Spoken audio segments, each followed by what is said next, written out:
اعوذ باللہ من الشیطان الرجیم بسم اللہ الرحمن الرحیم السلام علیکم ورحمۃ اللہ وبرکاتہ۔ مومنین جیسے کہ ماہ رمضان مبارک کا مہینہ چل رہا ہے، بابرکت والا مہینہ، فضیلتوں والا مہینہ، اس مہینے کی بہت ہی زیادہ فضیلت ہے، لیکن کچھ چیزیں آپ تمام مومنین کی خدمت میں پیش کرنا ہے۔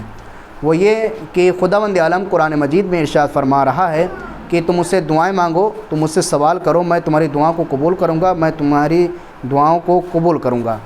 تو مومنین ایک شخص آیا مولا متقیان حضرت علی بن ابی طالب علیہ السلام کے پاس آ کے کہنے لگا، مولا کہ خداوند عالم قرآن مجید میں ارشاد فرما رہا ہے کہ تم مجھ سے دعائیں مانگو، میں تمہاری دعاؤں کو مستجاب کروں گا، قبول کروں گا، لیکن میں دعا مانگتا ہوں لیکن میری دعا قبول نہیں ہوتی ہے، آخر اس کی وجہ کیا ہے؟ تو مولا متقیان حضرت علی بن ابی طالب علیہ السلام نے ارشاد فرمایا کہ تم نے خداوند عالم کے ساتھ 8 بے وفائیاں کی ہیں، اسی وجہ سے تمہاری دعائیں جو ہیں وہ قبول نہیں ہوتی ہیں۔ تو اس شخص نے کہا کہ مولا کہ وہ 8 بے وفائیاں کیا چیز ہیں کہ جو ہم نے خداوند عالم کے ساتھ کی ہیں؟ تو مولا متقیان حضرت علی بن ابی طالب علیہ السلام ارشاد فرماتے ہیں، پہلی چیز وہ یہ کہ خدا کو پہچانا، لیکن جس طرح اس کو پہچاننے کا حق تھا اس طریقے سے تم نے نہیں پہچانا، سب سے پہلے یہ تم نے بے وفائی کی ہے۔ دوسری چیز کیا ہے؟ دوسری چیز ہے کہ پیغمبر خدا پر ایمان تو لے آئے لیکن اس کی سنت کی مخالفت اور شریعت کو بالکل تبدیل کر ڈالا، یعنی جو نبی نے بتایا تھا، جو نبی نے ارشاد فرمایا تھا، حلال کیا ہے، حرام کیا ہے، یہ ساری چیزیں تم نے بدل کے رکھ دیں، تو پھر خداوند عالم تمہاری دعاؤں کو کیسے قبول کرے؟ تیسری چیز ہے، مولا ارشاد فرماتے ہیں کہ کتاب خدا کی تلاوت کی لیکن اس پر عمل نہیں کیا۔ ہم نے قرآن مجید کو بہت ہی زیادہ پڑھا، رمضان مبارک میں کئی قرآن مجید ختم کر دیے، لیکن ہم نے پڑھا تو قرآن مجید کو، لیکن ہم نے اس کے اوپر عمل نہیں کیا۔ چوتھی چیز، مولا متقیان ارشاد فرماتے ہیں کہ تم لوگوں نے کہا کہ ہمیں جہنم کی آگ سے ڈر لگتا ہے، لیکن تم نے زندگی میں ایسے کام انجام دیے جو دوزخ کی طرف لے کر جا رہے ہیں۔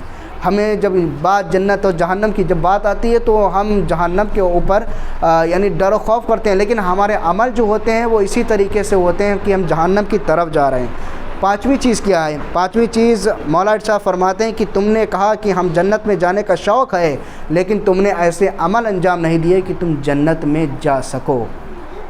چھٹی چیز، مولا ارشاد فرماتے ہیں کہ خدا کی نعمتوں سے استفادہ تو کیا لیکن شکران نعمت نہیں کیا۔ خداوند عالم نے اتنی نعمتیں عطا کی ہیں لیکن ہم نے اس کی نعمتوں کا شکر ادا نہیں کیا، اس کی وجہ سے بھی تمہاری دعائیں جو ہیں وہ قبول نہیں ہوتی ہیں۔ ساتویں چیز کیا ہے؟ ساتویں چیز مولا ارشاد فرماتے ہیں کہ خدا نے تمہارے دشمن کی تمہیں شناخت کروائی ہے۔ خداوند عالم نے قرآن مجید میں بھی ارشاد فرمایا ہے کہ شیطان تمہارا کھلا ہوا دشمن ہے، لیکن پھر بھی تم نے اس کی پیروی کی، پھر بھی تم نے اس کی اتباع کی ہے۔ اس کے بعد مولا ارشاد فرماتے ہیں کہ دوسرے کے عیبوں کو ہمیشہ دیکھتے رہے لیکن اپنے عیبوں کی طرف توجہ نہیں کی، یعنی ہم نے دوسرے عیبوں کو دیکھا کہ فلاں کیا کر رہا ہے، فلاں کیا کر رہا ہے، فلاں یہ کرتا ہے وہ کرتا ہے، لیکن جو ہمارے اندر عیب پائے جاتے ہیں اس کے اوپر ہم نے بالکل متوجہ ہی نہیں ہوئے۔ اور بھی اسی روایت میں 2 چیزیں اور زیادہ بڑھی ہوئی ہیں، وہ یہ ہیں کہ ایک استفادہ اس چیز کا بھی کیا جاتا ہے کہ ہم نے جو ہے عذاب قبر کے بارے میں تو جانا ہے لیکن ہم نے اس کے لیے کچھ تیاری نہیں کی ہے، اور اسی طریقے سے محشر میں جب ہمارا حساب و کتاب ہوگا اس کے لیے بھی ہم نے تیاری نہیں کی ہیں، اسی وجہ سے ہماری دعائیں جو ہیں وہ قبول و مستجاب نہیں ہوتی ہیں۔ تو مومنین ہم کو چاہیے کہ مولا کا اس فرمان کے اوپر عمل کریں اور خداوند عالم ہم سب کو زیادہ سے زیادہ عمل صالح بجا لانے کی توفیق عطا فرمائیں۔ آمین یا رب العالمین۔ اللہم صلی علی محمد و آل محمد وعجل فرجہم۔